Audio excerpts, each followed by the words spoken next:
હતું, આવો સાંભળીએ.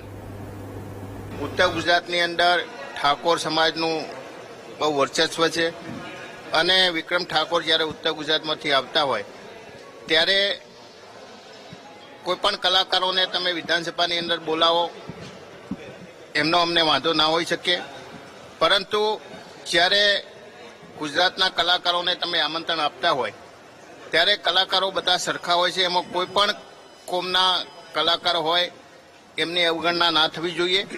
એટલે ઠાકોર સમાજની અવગણના થઈ છે એ વાત સાચી છે. સરકારે અને વિધાનસભાના અધ્યક્ષે આ બાબતે સ્પષ્ટતા કરવી જોઈએ અને ફરીથી વિક્રમ ઠાકોર સહિત જે પણ અન્ય સમાજના જે કલાકારો રહી ગયા હોય એમને ફરીથી આમંત્રણ આપી અને વિધાનસભાની અંદર બોલાવવા જોઈએ અને એમને જમાડવા જોઈએ. અગાઉના કલાકારો સાથે જે પ્રમાણેનું વર્તન કર્યું હતું, વ્યવહાર કર્યો હતો અને એમને જે પ્રમાણે માન આપ્યું હતું એ પ્રમાણે અન્ય સમાજના કલાકારોને પણ માન મળવું જોઈએ.